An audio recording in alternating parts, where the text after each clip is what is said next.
We like to be punctual. We are 2 minutes late. But I appreciate you all being here. I'm Pastor Paul Oldring. I'll be one of the lead leaders here. Chris Mankey, who is Mr. Efficiency in Organizing, Mr. Tech Genius, is also Mr. Sick tonight. He apologizes for not being here.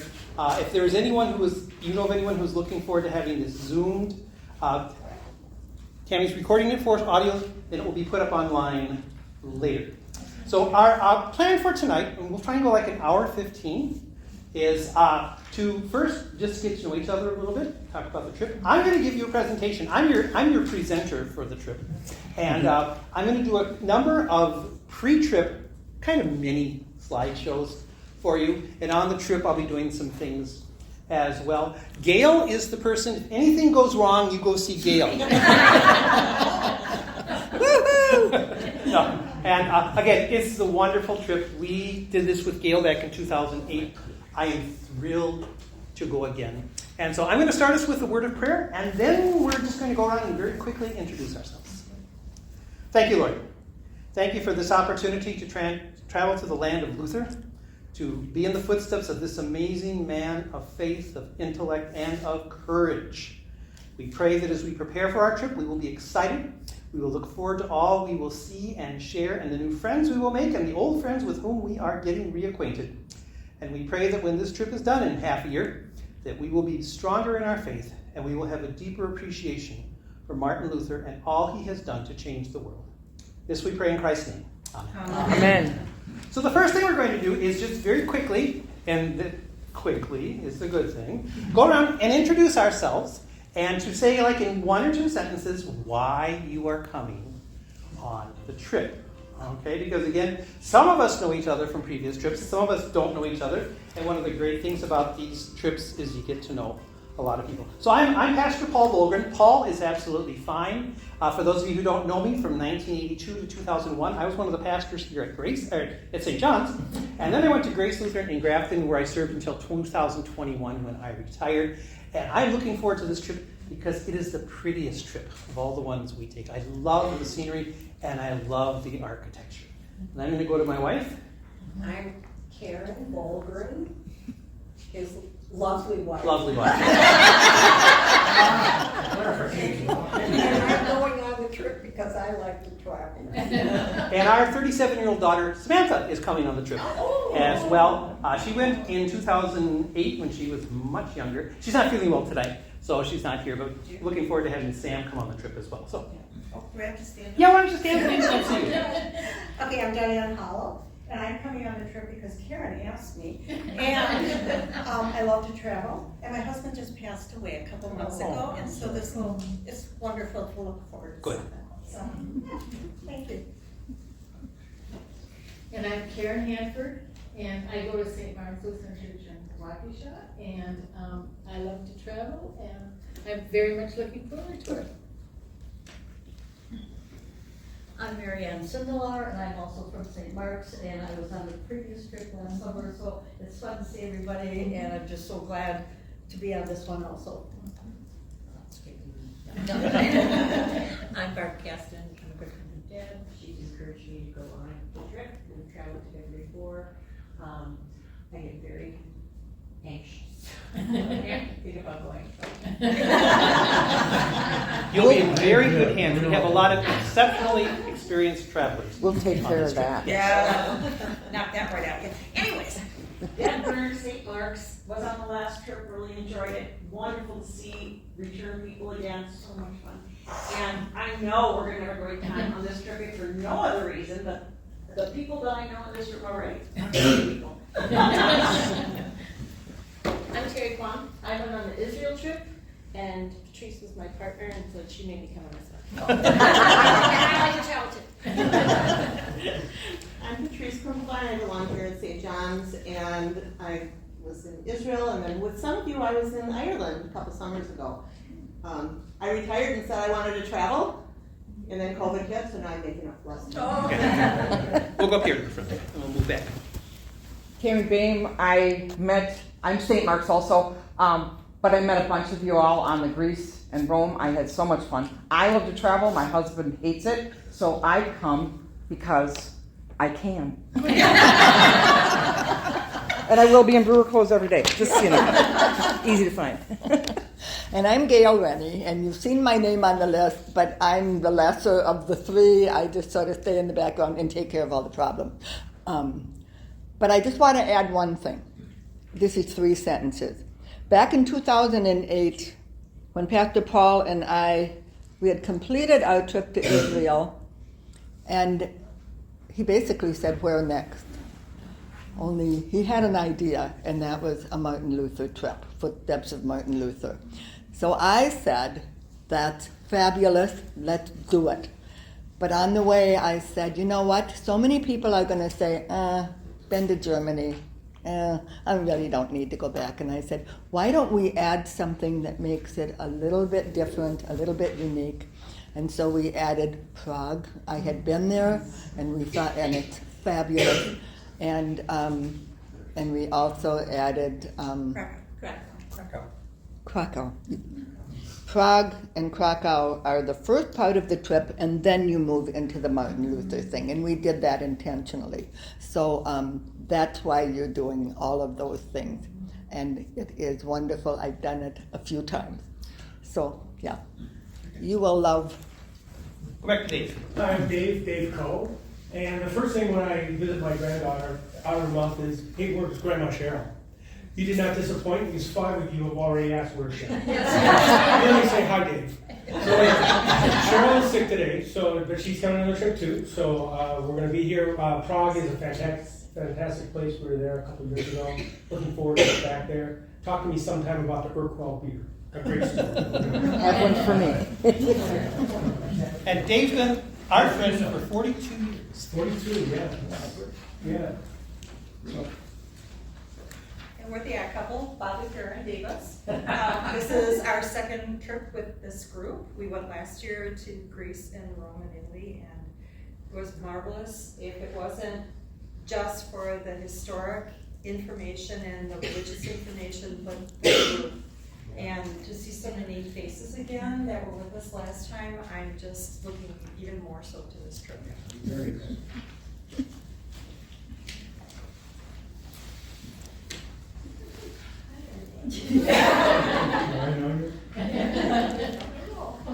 I'm Sue Remfrey, and my husband Frank.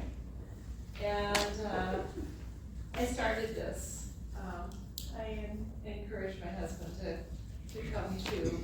And I was interested, just intrigued about all the things that I would learn in just the historical area of the world. I mean, there's a lot of history everywhere, but, especially in that part of the world. So I wanted to see and experience all that there is to be. Same here.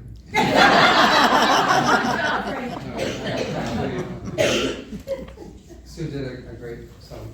I'm a retired social studies teacher, including world history, U.S. history, and although that was decades ago, but now I serve as grandfather class, getting paid to do my hobby.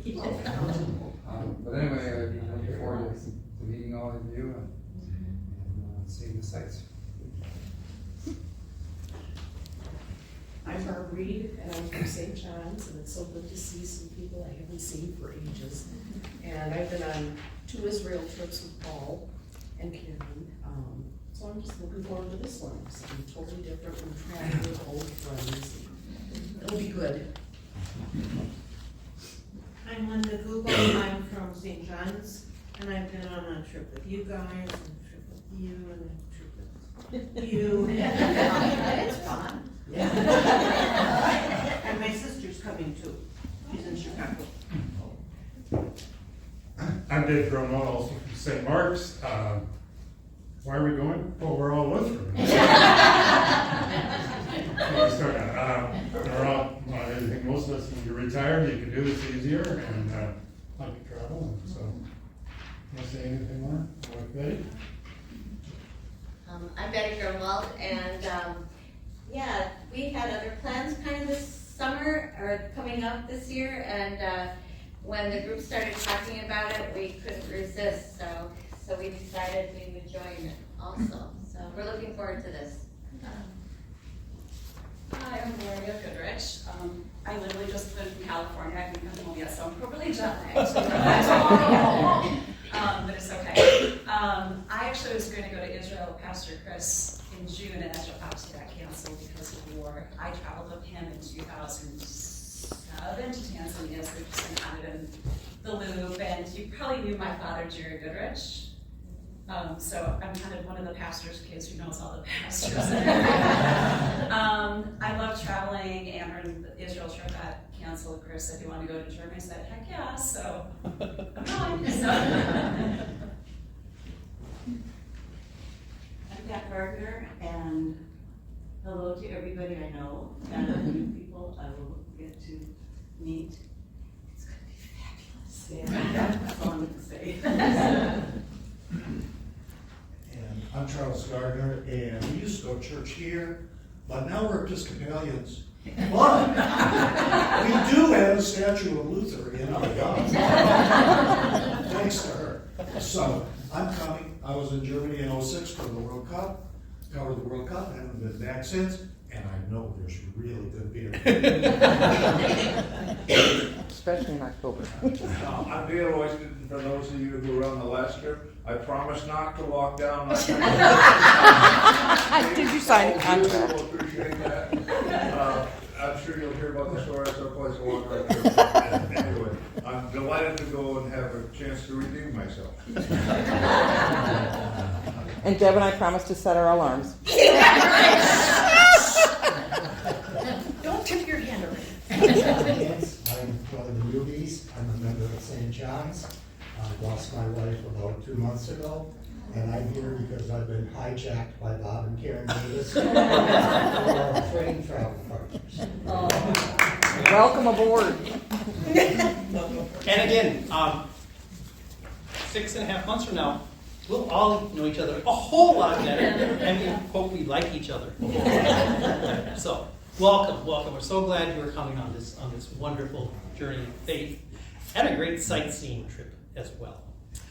A couple of times before we go, I'm just going to share short little presentations with you about some of the things that we'll be seeing and experiencing. And tonight, I'm going to start by giving you a little presentation about the life and times of Martin Luther. And I've been told there's a little button up here to push. There it is. And we'll see if it works. No, that doesn't work. There we go. It's important for us to know, living in almost a quarter way through the 21st century, that the world in which Martin Luther was born, the world in which he lived, was very, very different from our world and our time. Luther was born in 1483. That is just 9 years before Columbus sailed the oceans blue. Gives you a little way of keeping it in perspective. Well, let's say, where's my little button? Hit the black first. There we go. Luther was a German. The Germany in which Luther was born is vastly different than the Germany we have today. Now, all of us are old enough to remember East Germany, West Germany. Everything in Luther's life was in the former East German zone. But in Luther's day, Germany was made up of over 70 little different independent kingdoms, duchies, municipalities, free city-states. It was a very, very different country than we have today. In fact, during Luther's time, the king of Germany was not a German, because at this time, Germany was part of the Holy Roman Empire. And the king of the Holy Roman Empire was the king of Spain, Charles. In Luther's time, it was Charles V.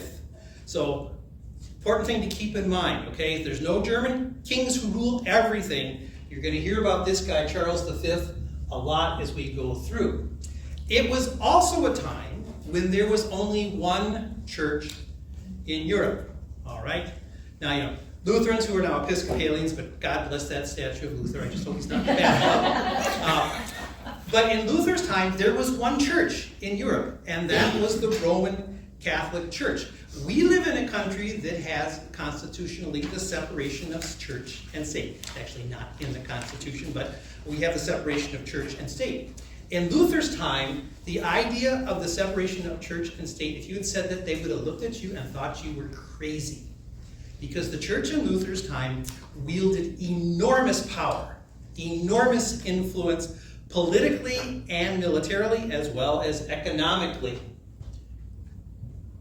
It's also a time when the power of the Ottoman Empire, the Turkish power, was enormous as well. During Luther's time, the Ottoman Empire, those of you who went on the Israel-Turkey trip a year and a half ago, we saw how magnificent Istanbul was. During Luther's lifetime, the armies of the Ottoman Empire, they actually laid siege to Vienna, Austria. Their power was so great, they made it that far. In fact, in Luther, when he wrote, Lord, keep us steadfast in your word, Lord, keep us steadfast in your word, we all know that hymn. It actually had a verse that said this, Lord, keep us in thy word and work, restrain the murderous Pope and Turk, who fain would tear from off thy throne Jesus Christ, thy beloved Son. Little different world. But again, if you're Luther living in Germany, you have Ottoman Turk armies in the country next to you, and you don't know if they're coming your way. So it was a powerful, powerful image. Luther was born during the height of the Renaissance. Okay? He was a contemporary with Michelangelo. If you went to Rome last year in St. Peter's, you saw this beautiful Michelangelo's Pietà. He was also a contemporary with Leonardo da Vinci. Da Vinci died when Luther was just beginning his important Reformation ministry. So a lot is going on in Europe at this time. And the most important thing going on in Europe at this time, and it happened about 30 years before Luther was born, was the invention of the movable type press. Back in 1999, Life magazine, is Life still around? I don't even know if it's still around. It did the 100 most important events in the last millennium, okay, from 1000 to 1999. The number one most important event, according to Life magazine, was the invention of the movable type press. Because up until that time, everything was written by hand. Once the printing press, I should also add the number two most important thing in the last 1,000 years, according to Life magazine, was Martin Luther and the Reformation. But once the movable type press was invented, people could print books, and you could read books, and books and pamphlets would become very, very important and very widespread. Martin Luther's Reformation was the first great mass media event in world history. Luther wrote dozens and dozens of tracts, short little things that would be passed out, sent all over, not just Germany, but all over Europe. And that's a very important thing for us to remember. It was also a world that was ravaged by disease, by plague, and by extreme poverty. It was not unusual in Europe in these times. Luther lives about 150 years after the Black Death. It was still not unusual in Luther's time for cities to simply empty out in the summertime, because that was plague season, and people didn't know what caused the plague. The average lifespan was probably in the 30s, okay? And most people were dirt poor. And that's an important thing that will play into Luther and the Reformation as well. In this uncertain time, there was the Roman Catholic Church. It was one of the bulwarks of strength and faith in the medieval world and the world of the Renaissance. And this is central to who Luther was and why he was so important. And one of the important things about Luther, the Roman Catholic Church in Luther's time, to us today who don't have any Roman Catholic background or roots, the very strange idea of the veneration of relics and the saints and what they meant to people. Because of this. Catholic Church at this time strongly preached the doctrine of purgatory. Now, purgatory is not in the Bible anywhere. It's based upon one verse in one of the books that's in the Roman Catholic Bible called the Apocrypha. But the basic thought is this. Most of us, we're not good enough to go to heaven. We don't do enough good things in our life to go to heaven. And you might be saying, well, yeah, but we're not saved by doing good things and going to heaven that way. And that's absolutely right. And that's where Martin Luther comes in. And most people weren't bad enough to go to hell. So most people, when you died, your soul would go to purgatory, which was kind of a halfway house in between. And your soul would spend however much time it needed to spend in purgatory. As a retired minister, I, of course, would have gone directly to heaven. Most of you probably need to do about 12 to 15 million years in purgatory because you're not me, right? And the idea of purgatory falls directly into everything that Luther was talking about. We'll come back to that. It was also a time of widespread corruption in the church. The Roman Catholic Church today is so vastly different from the Roman Catholic Church in Luther's time, where the church was one of the wealthiest organizations in Europe, one of the strongest political organizations in Europe, where popes would actually lead armies into battle. And the church did not like people who challenged its rule. Just 100 years before Luther, in Prague, there was a reformer named Johann Huss, John Huss, who basically said and did most of the things Luther said a century before, except he ended up being burned at the stake as a heretic. The church did not take kindly to these kind of things. So it is into this world that Martin Luther is born in this town of Eisleben on November 10th, 1483, my mom's birthday. And the house where Luther was born still stands, and that's one of the really cool places you get to go. You get to go into Luther's boyhood home. It's amazing. 540 years later, it's still there. You'll see all these houses that are 400, 500, 600 years old, and people still live in them in Europe. That's one of my favorite parts of this trip. Luther's parents were Hans and Margareta, middle class. His father worked in the mining business. He probably wasn't the guy digging down. Luther had, we believe, 8 siblings, but only 3 other ones made it to adulthood. Luther's parents were very, very devout Catholics. When Luther was young, they moved to the town of Eisenach.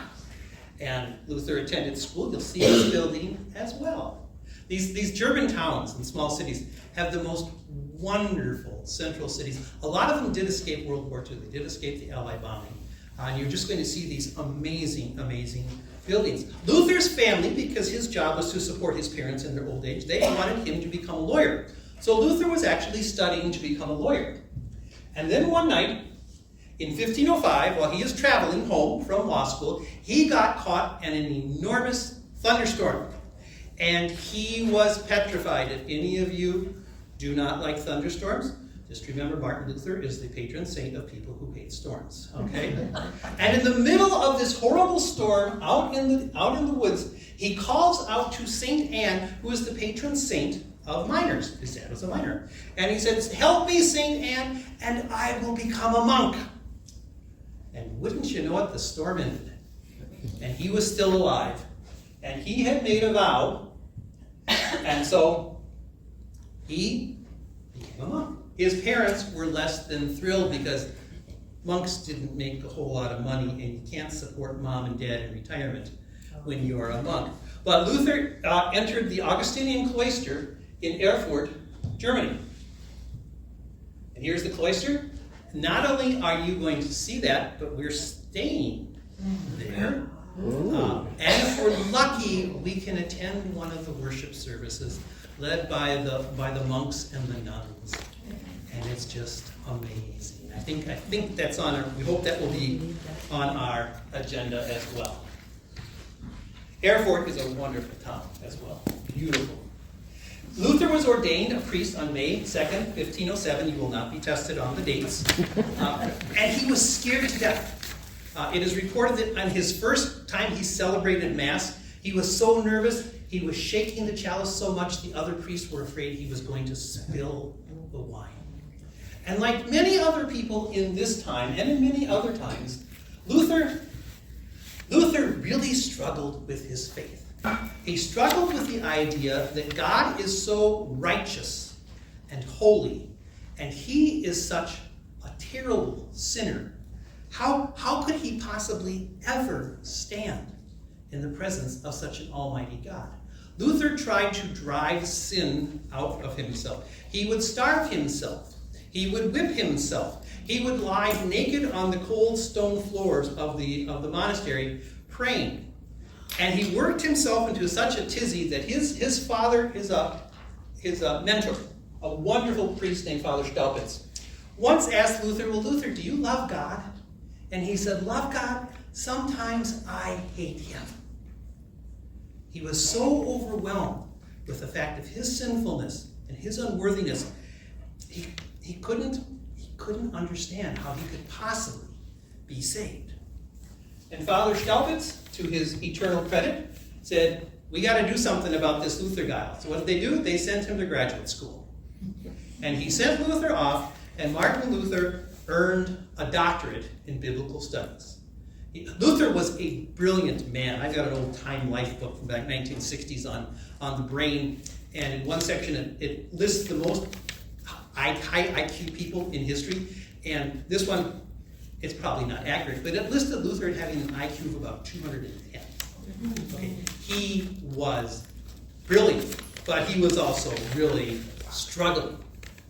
In 1510, Luther made a pilgrimage to Rome. And if you've ever seen the wonderful Luther movie with that Joseph Fiennes? Joseph Fiennes. There's this great scene where he goes to Rome on a faith pilgrimage, and he sees the horrible corruption there. And this shocked him as he heads back to Germany. And he goes back to Germany, and he pours himself into studying the scriptures. Because this is another interesting thing that's hard for us to understand today. But in Luther's time, most people didn't read the Bible.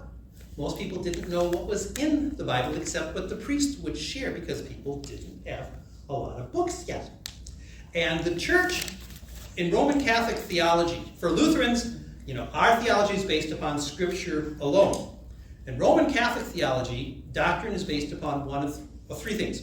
One is the Scriptures. The second is what the church teaches, doctrine. And the third is what the Pope declares. This is the doctrine of papal infallibility we hear so much about, which has actually only been used twice in the history of the church, and none back in Luther's time. But there were different levels and different areas of authority. Luther, when he studied the Bible, he started to question how the church was doing things and how the church was teaching things. And in 1511, he is transferred to the university at Wittenberg, which was a small town. It's still not a very big town. And you're going to love Wittenberg. It is a wonderful, wonderful place. And there Luther began as a professor of theology, preaching and teaching. This is a totally interesting aside that I just came across this week. It means nothing to the trip. History major, okay? I discovered this week that in Shakespeare's Hamlet goes to the University of Wittenberg. Even though the University of Wittenberg didn't exist at that time. But I just thought it was kind of cool that Shakespeare has Hamlet go to the University of Wittenberg. And there, Luther, as he preaches and teaches, he rediscovers the words of the Apostle Paul in Romans 1 and 3, where the one who is righteous will live by faith.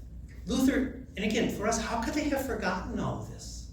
Well, tradition, centuries, this is how we always do things. And Luther started to proclaim in his preaching and his teaching that we're not saved by doing all these good things. We're not saved by our acts of contrition and penance. We are saved by faith in Jesus Christ. And he started to preach this and to teach this, and he started to gain some notoriety. And this is what brought Luther into conflict with the church. Because when Luther did this, he also came in direct opposition to the church and the selling of indulgences. I'm going to go ahead, I'll come there in just a second. In the Roman Catholic Church, this is 2 slides from now, but I'm going to go there now. The church thought that there was something called the treasury of merits. Now, most of us, we don't do enough good things to get into heaven, right? But you got Jesus, you've got the Apostle Paul, you've got the Virgin Mary, you've got St. Peter, you've got St. Francis, all these saints who did more good things than they needed to do to get into heaven. So what happens to all the extra good things they do? We're chuckling, but this is what it was taught. It is set aside in kind of a heavenly bank account called the Treasury of Merits, which was controlled by the Pope. And the Pope could dish out forgiveness, remittance of time in purgatory. And the way they did this was through indulgences. Not the only way, okay? I don't want to make this too simplistic. You could still pray, you could still go on pilgrimages, you could still live a good life. But for many people, you could purchase an indulgence or you could earn an indulgence, and these indulgences would give you the opportunity to cut down the time you spent in purgatory.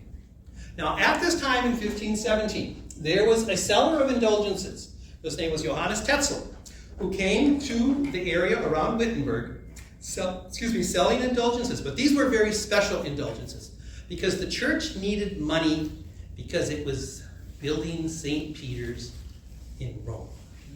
And it needed a lot. You've ever seen St. Peter's in Rome?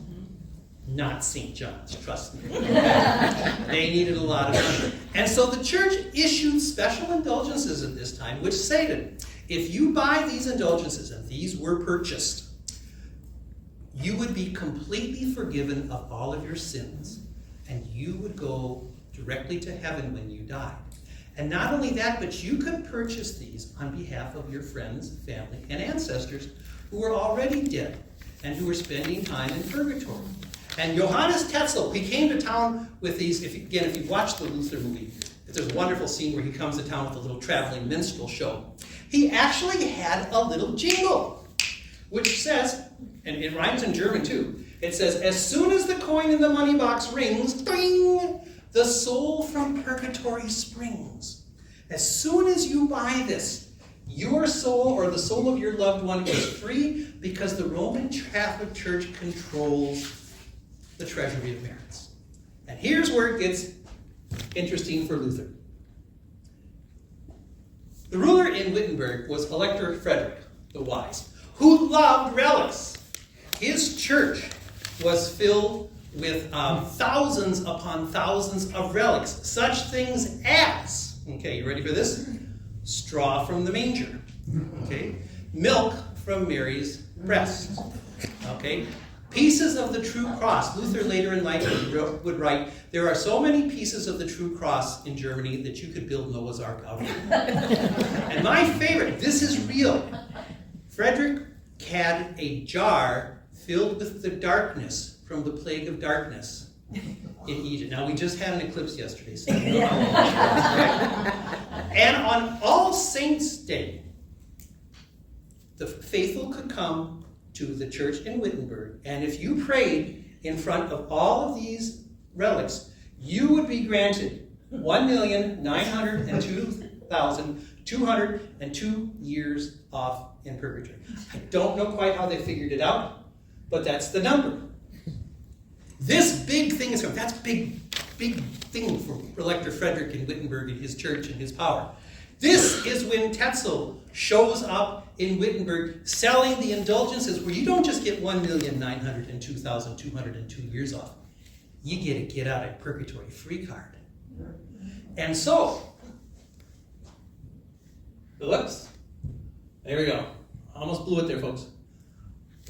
The day when the faithful would come to the church in Wittenberg to venerate the relics was All Saints' Day, November 1st, 1517. November 1st, 1517. the night before, the day before, on October 31st, 1517, on All Hallowed Eve, Halloween, Martin Luther strode to the door of the church, the castle church in Wittenberg, which, and in ancient times, pre-Facebook, church doors were where you put all the notifications for the community. And there, Luther nailed his 95 Theses on the wall. So what are the 95 Theses? We Lutherans talk about them all the time. Luther wrote them in Latin because he wanted these 95 points of discussion, 95 points of contention, to be debated among the leaders of the church. That was what he wanted to do. Some of the theses are this, and Luther did really good. He talks about the Roman Catholic Church that says they preach men who say that as soon as the coin jingles in the money box, the soul flies out of purgatory. Johannes Tetzel, you'll hear more about it. It is certain that when the coin jingles in the money box, gain and avarice can be increased. It continues. Christians are to be taught that he who gives to the poor or lends to the needy does a better work than buying indulgences, because love grows by works of love, and man becomes better. What's our goal? To get money or to help people become better?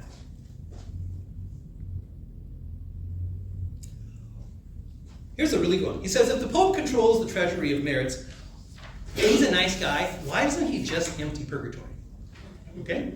Why does not the Pope empty purgatory for the sake of holy love and the dire need of the souls who are there, if he redeems an infinite number of souls for the miserable money with which to build a church? Okay? Now, that's a pretty good argument, isn't it? Okay? You know, Pastor Paul, if you really love your confirmation students, why do you make them take an Old Testament test? Why don't you just pass them all and trust them?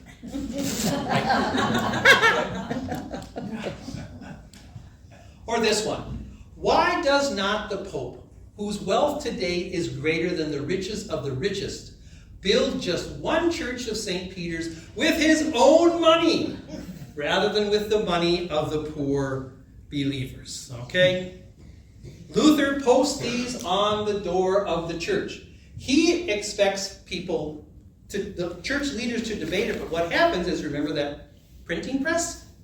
Copies are taken and they're printed in German, because all church correspondence was in Latin. Luther wrote in Latin.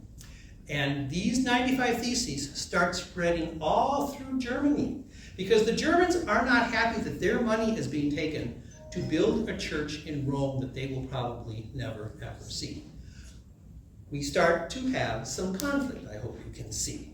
And Luther ended up being excommunicated by the Roman Catholic Church 3 years later. We're going to whip through the rest of his ministry here in a few minutes. Pope Leo X, who was the Pope at this time, he led the effort to make sure that Luther recanted of his teachings of indulgences. The church didn't want him saying this. It's bad for the church, it's bad for business, it's bad, it makes the Pope look bad, and you don't challenge the church. And when Luther finally received a copy of the papal bull, and it's called the papal bull not because of what it's filled with, but it's called a bull because that's the Latin word for a clay seal, okay, a little seal. When Luther received a copy of the papal bull against him, threatening him with excommunication, he took it and he publicly burned it, laying down the gauntlet of what's going to happen. The conflict continued. There were those who supported Luther. There were those who were against Luther. There were rulers who supported Luther. There were rulers who hated Luther. And in 1521, Luther was called to the city of Worms in Germany to appear before the Imperial Diet, which is the council.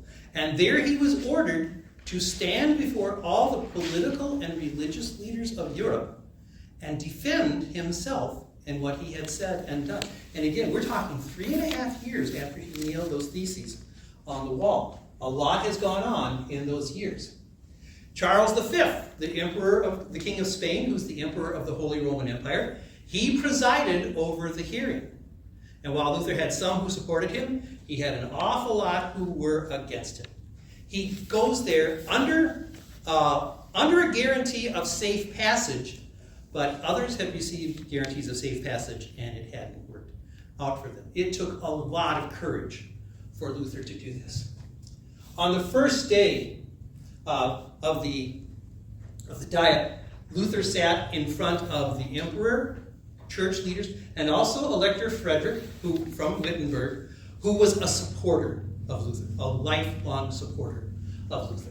So just imagine the scene. Again, the Luther movie is just a wonderful depiction of this. Why do you think that he was a supporter? Why? Because he wanted the relics around his stuff? Oh yeah, he liked his relics, and he wasn't so crazy about the Pope. Okay. And if you're a German leader, we live in Wisconsin. Do you want our tax money going to Minnesota? No. Okay.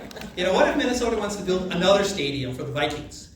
Are we going to stand for that? Of course we're not. That's, in a far-fetched way. That's what this is all about. John Eck was a brilliant scholar of the church, and he's the one who would challenge Luther before the Diet of Worms.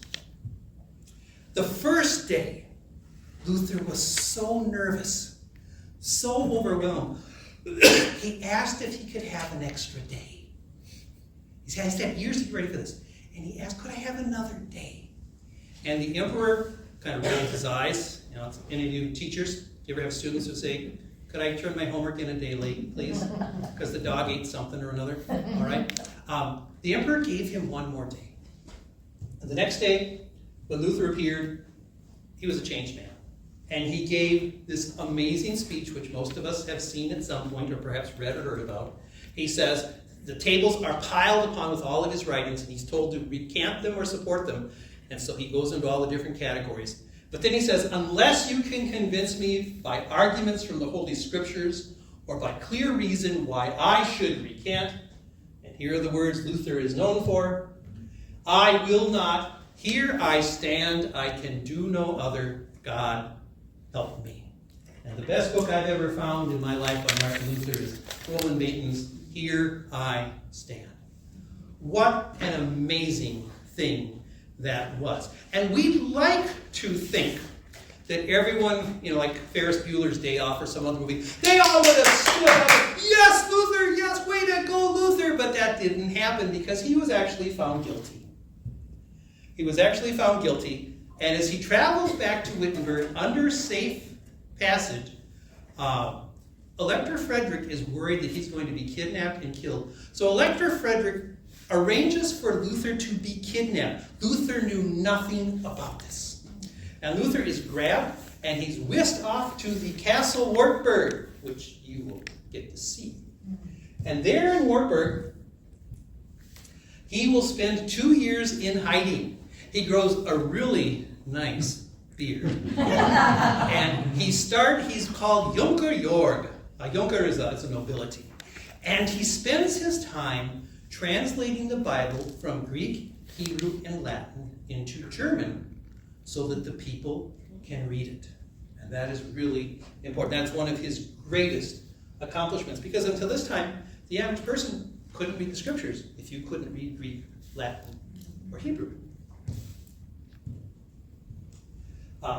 Again, this translation of the scriptures made such a difference in the history of Germany, in the progress of the Reformation. And when we go there, these are scenes from Castle Wartburg. This is Luther's cell. That's where he did all his work. And when you go there, when I was there in 2008, the thing that fascinated me about this, just like when I was in the Vatican, is all the graffiti people left. You think graffiti's new? There's a painting in the Vatican that some guy named Johann wrote his name on in 1536. Okay? You'll see graffiti here from the 1600s of people who came to be where Luther was. And the Castle Wartburg is truly an amazing part. I went to Wartburg Seminary in Dubuque, Iowa.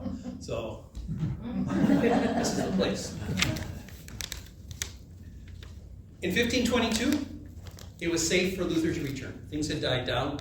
A lot of people thought he was dead. So he goes back to Wittenberg, and there he spends much of the rest of his life. And when we are in Wittenberg, it is a gorgeous town. It is so beautiful. It has this big main street. Our hotel, which is a Best Western out there in Luther's time, still has many of the old buildings. The Castle Church is at the end of the street. It's a wonderful, wonderful place. So Luther moves back to Wittenberg, but things don't calm down, because what he has started has spread all throughout Germany, and there are now controversies. There's warfare going between Catholics and now the Protestants. The word Protestant simply means those who protest. Okay, we're protesting what the church is doing, between the nobility and the peasants. And Germany and much of Europe really is thrown into upheaval. Luther didn't want this, but it's one of the unfortunate things that happened because of it. He spent many years writing pamphlets for the causes which he believed in. And again, the movable type press, all these little pamphlets would be printed by the thousand and sent all over Germany and Europe. That's why it's so important, the time he was in. And he lived and he taught and he preached for many years in the town of Wittenberg. This was the large kind of mansion-like house where Luther and many others lived. You get to go there as well. This is the Castle Church. This is not from Luther's time. This was built in the 1800s. This is not the actual door Luther nailed the 95 Theses on. It's where it was, I believe, but that is a brass door that has the 95 Theses on them. But again, shows how Luther is remembered. He got married. One of the things he thought is that the church needed to get rid of celibacy because it was causing so many problems. So he encouraged former priests and monks to get married. He was one of the last to do it. He had to be forced into it. And he married a former nun named Catherine von Bora, and they had a wonderful marriage together. He referred to her, as you can see, My Lord Katie. She supported the family. She ran a brewery. Okay, those of you who like beer. Okay, the start of the Lutheran Church is in a brewery. All right, but they had a very good life together. He had 6 children, 2 of whom died young. There's a heart-wrenching writing of Luther's when his young daughter Margareta was about 13, 14, died, and how it just tore his heart apart. But he was this wonderful family man as well, who encouraged families to be together, to love together, to worship one another, all of it. And he continued to be a leading voice in the Protestant movement for the rest of his life, for the remainder of his life, doing many other things we don't have time to talk about now. And he died in 1546 while visiting the town of Eisleben. This is his death mask, which you will probably get to see. You'll get to go to the house, as we did last time, I'm assuming, where he died. And he is now buried in the Castle Church in Wittenberg. And when we go into the church, you will see in the middle of the floor is this little raised marker, and Luther is buried underneath there. And so you will get to see that. When we were there in 2008, we actually got to go to a worship service on Sunday morning, and it was a contemporary service, and I was just amazed and aghast, and I thought Luther would really love this. The musicians put their sheet music on Luther's grave. As a guy who loved music so much and who wrote so many songs, what a wonderful, wonderful thing. So, that is a very, very brief summary of Luther. If you would like to read, and I encourage you to read, or if you like to watch videos, the movie that Thriven produced, the Joseph Fiennes movie on Luther, came out about 15, 20 years ago. Excellent, excellent movie. We'll be listing different books if you'd like to do some reading. You don't have to, but if you'd like to, it makes things a little bit more familiar. So, thank you very much, and I'm going to turn it over to Gail. I'll take 1 minute. Anyone have a question? A deep, probing question? What was that last movie you said? It's Luther. Oh, just called. No, Luther, yeah. It was Joseph Fiennes. It was, I just love it because it was produced by Thriving Financial. And it's a very good movie. It's a very good movie. Okay, well, thanks, Gail. Wait, I just want to interrupt. Patrice and I watched a video on Martin Luther done by Rick Steves, the guy that liked travel. We just got it from the library. It wasn't that long either. He's a Lutheran. Yeah, see, it's a Lutheran. No, good suggestion. It's nice to have suggestions from people that have seen that. Yeah, thank you. Okay, Chris is supposed to be doing this, but you're going to have to accept what we did here. Okay, so following, I don't know if you have the little itinerary. I think we'll just skip the geography Can you do that? And the main sites, and obviously you saw so many of the main sites that you're going to see. And I think given tonight, since we have another meeting, we can do the main sites at another meeting. That'll be good. Okay, clothing, that's the next item on this thing, and just be prepared for fall, just like it is here. You don't have to change your wardrobe when you're there. Just be prepared for comfortable and cool and a little bit cooler. And again, you can't predict it because we were in Israel and Paul had shorts on in November. Not what we expected when we were in Israel that time. So we just have to be prepared for anything. All right. I think Pastor Chris has a packing list, which you will get at the next meeting. All of this is logical. All of you have traveled before, and you know you don't buy a pair of shoes 2 days before you leave and then start to break them in. That's not a good idea. So walking, walk. Go on lots of walks because you will be doing a lot of walking. There's a lot of walking in Krakow. There's a lot of walking in Prague. In the Luther areas, things tend to be closer together, so you won't have great distances to walk. But you will have distances to walk in Prague and Krakow. Is there any place out in Berlin? Berlin, depending on what you want to do. Yes, right. Yeah. Usually Okay. the bus, if you haven't traveled much, the bus will take you as close as they can to where you're going. But then you go, and again, a lot of this is tour walking. It's kind of, which can be really tiring. Okay, it's not brisk stuff, so you're walking around in groups. And you will all have whispers. What do you call whispers? Whisper. Yeah. The whisper it's system. an earpiece where you can hear your guide. In the early days of traveling, you would have guides with flags who'd be yelling as loud as they could to be heard over all the other tour groups. It's so nice now that you just put it in and you can hear your guide, even if you're kind of wandering away a little bit. It makes it so much nicer. You can't talk on the whisper system, but the guide can talk to you. Okay. All right.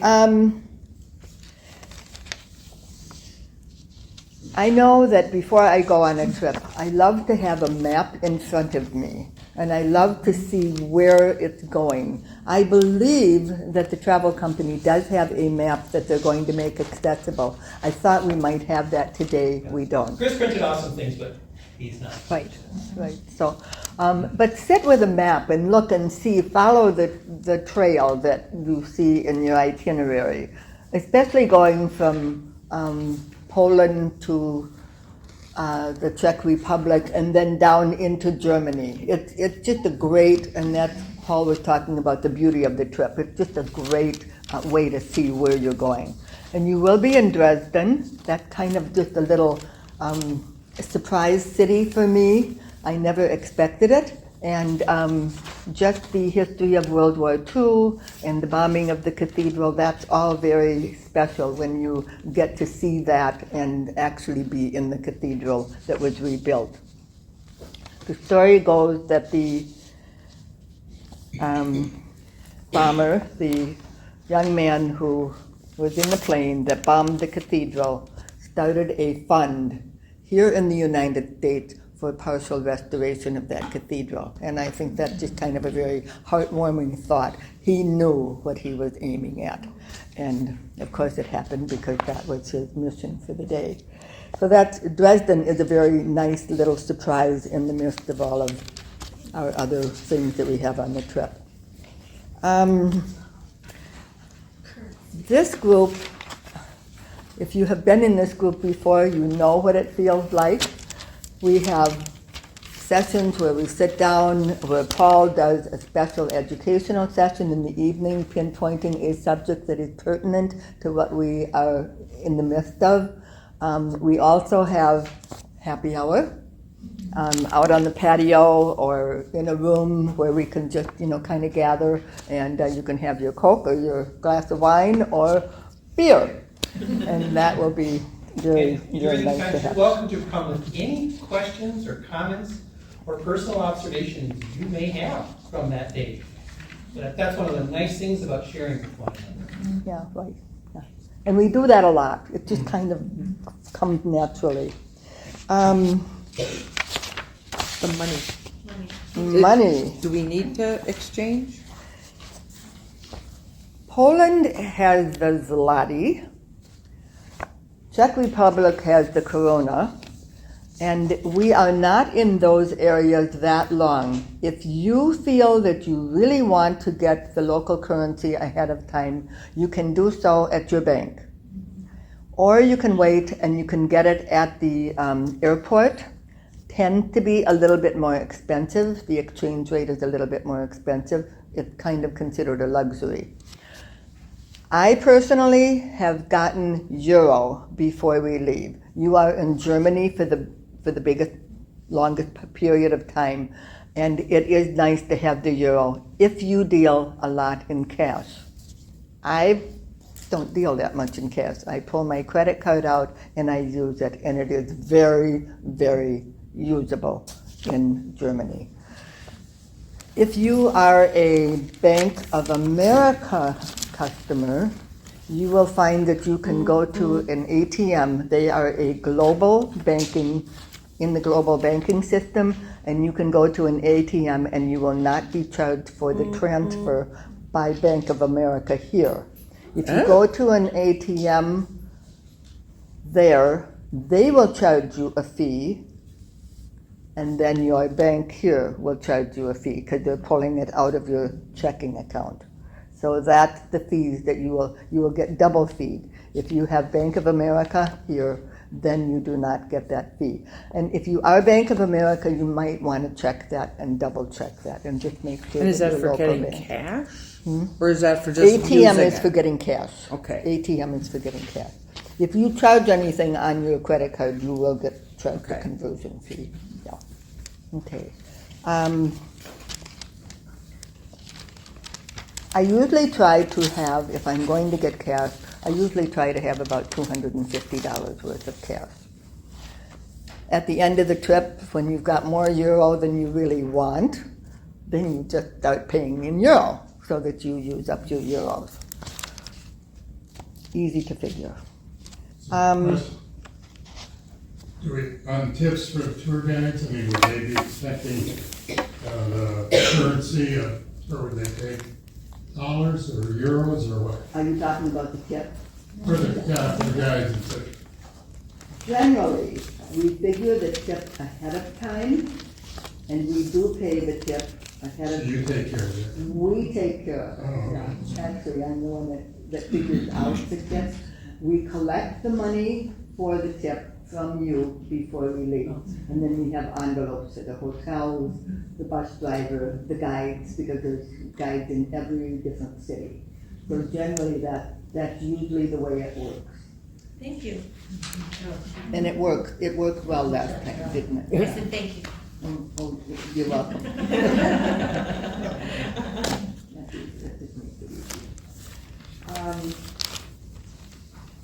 You know, the transportation from here to O'Hare is by shuttle, and that's all taken care of. So there's a lot of things that are already included that some of you are on the other trips, and we couldn't include it right away in the trip because we didn't know how many people were going, and you have to spread that cost over. This company does it their way, and the trip cost on the shuttle is included.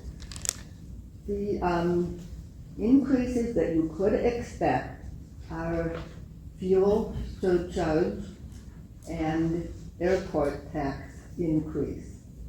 Fuel surcharge happens when the cost of fuel goes sky high.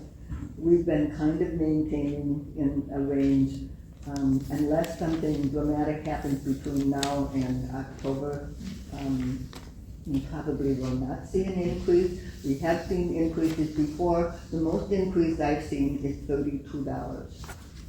So if it goes up, you will be notified before, or we will let you know. And then you'll just have to write out a check and bring it to the last meeting, and we'll take care of everything then.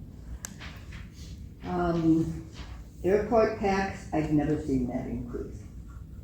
So hopefully that will be the case.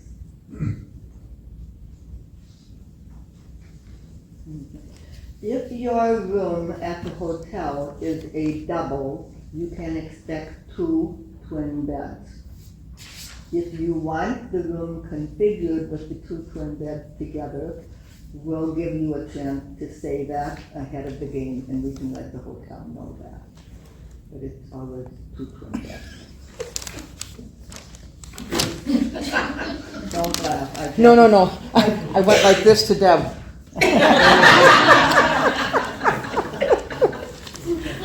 We don't need to cuddle.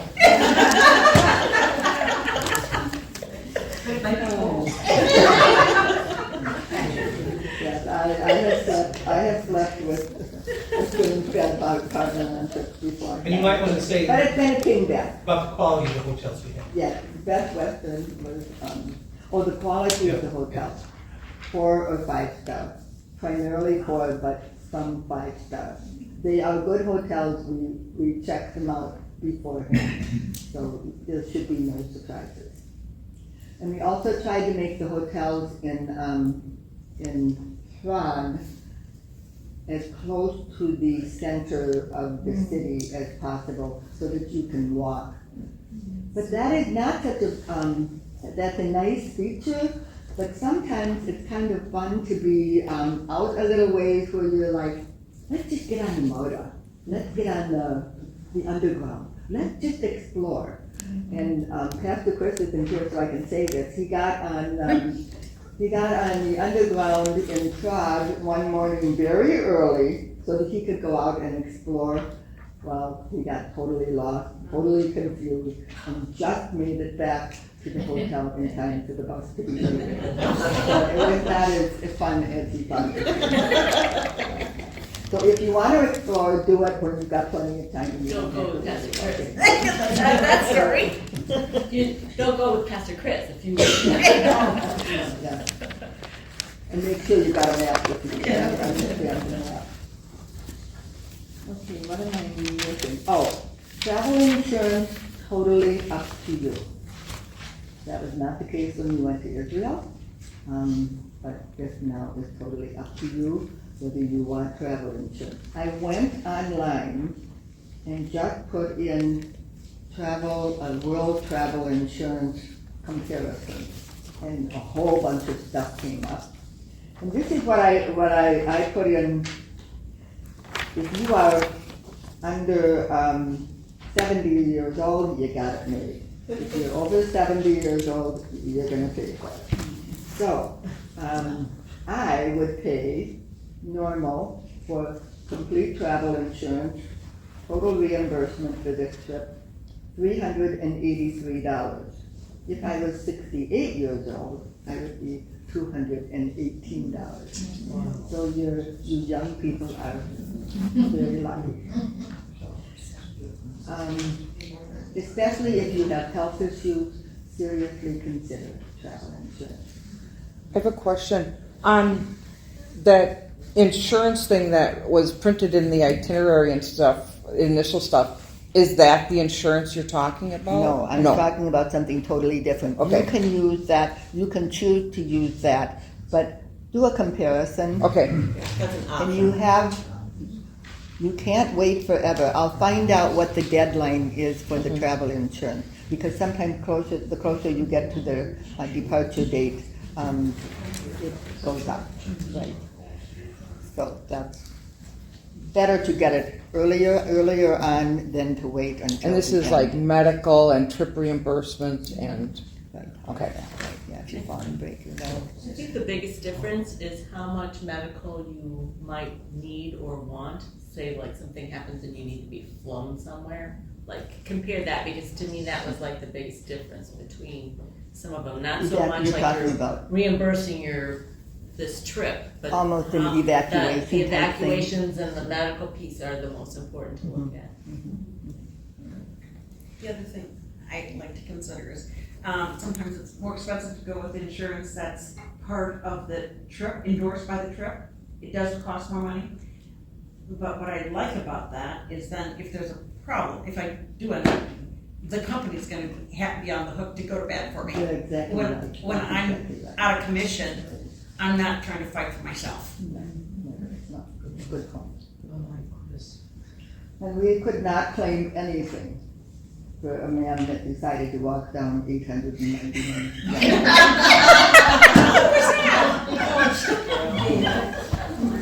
The ship did wait for us. But that's because you were on a tour that was endorsed by the ship. It was one of their excursions. If you had been on an excursion that was not one of theirs, they wouldn't have waited. And we were. They were, that was a ship, wasn't it? Weren't you on a ship excursion? We were in, this was for the fall. Yeah, Santorini. Santorini, though, you were, Santorini, you were on your own. We were on our own. Yeah, we were definitely on our own. Yeah. Oh, Cheryl was panicking. And Dave Cole will never walk any place with us again. How many times did you go up and down those 890 stairs? Yes. Yeah. The funniest part was they'd have donkeys that go up and down, so I said, where's the donkey? And they said, well, they go to bed at 8. This is 9 o'clock. I said, excuse me? I mean, don't you have a medical donkey? I said, that probably makes sense. Well, they said, well, you shouldn't have known. You shouldn't have walked out. Anyway, the ship was very kind to win. Yeah. By David Beer, you'll know the whole story. Well, and that was early on in our relationship, and I learned that Norwegians are very.